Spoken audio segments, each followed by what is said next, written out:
The IELTS speaking module second section takes 3 to 4 minutes. It checks your ability to speak fluently on a given topic. After receiving a task card with a topic and bullet points, you have 1 minute to prepare and then speak for 1 to 2 minutes. Topics can be based on a wide variety, and your speech is evaluated on 4 parameters: fluency and coherence, lexical resource, grammatical range and accuracy, and pronunciation. Tip: make notes and try to speak for 2 minutes. Practice with the latest sample question. Please start preparing your answer.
Please start speaking.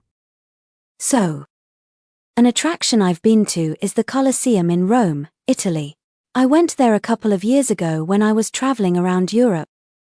It's right in the middle of Rome, and you really can't miss it. It's surrounded by other famous spots like the Roman Forum.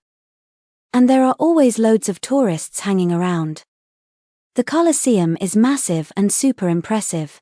It's this ancient amphitheater made of stone, and even though some parts are falling apart, most of it's still standing. What hit me first was just how huge it is. Seriously, it's gigantic. The outside has these big arches, and inside, you can see all the different levels where people used to sit and watch the shows. The arena floor is mostly gone, but you can see the underground areas where they kept the gladiators and animals before the fights. These days, the Colosseum is a major tourist attraction. Obviously, they don't use it for shows anymore, but it's kind of like a museum now. There are exhibits inside where you can learn about Roman history, and you can take tours where guides explain everything about what used to happen there, like the gladiator battles. When I was there, I learned a ton about how they built it and how advanced their engineering was for that time. It's crazy to think this thing was built almost 2,000 years ago and they could still pull off something so huge. I found it really interesting to learn about the Roman Empire and how the Colosseum was a big symbol of their power.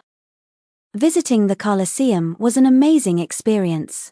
I've always been into history, but seeing something this old and famous up close just took it to another level. It was kind of humbling to be standing in a place where so much went down in the past.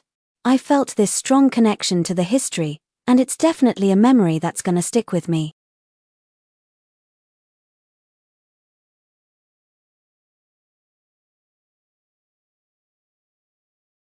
Please start speaking. One historical building I visited is Himeji Castle in Japan. I went there with my family a few years ago during a holiday trip. It's pretty easy to spot since it's right near the city center, and it's one of the most famous castles in Japan. The castle is really old and made mostly of wood and stone. It's white, so it's sometimes called the White Heron Castle because it looks like a bird ready to take flight. The whole building is surrounded by walls and moats, and the inside has these narrow hallways and steep stairs. It's huge, with lots of floors and hidden spots. These days, it's used as a tourist site. People from all over the world come to see it because it's one of the best preserved castles in Japan. There are displays inside where you can see old armor and weapons, and you can walk around the gardens, which are really peaceful.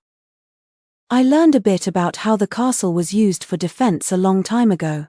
It was built to keep enemies out, and it survived wars, fires, and even earthquakes, which I found really impressive. The whole experience made me think about how strong and smart people were back then to build something like that. I felt pretty amazed after visiting Himeji Castle. It's cool to think about how much history is there, and it's a bit overwhelming to stand in a place that's seen so much. It made me appreciate the old architecture and the history behind it.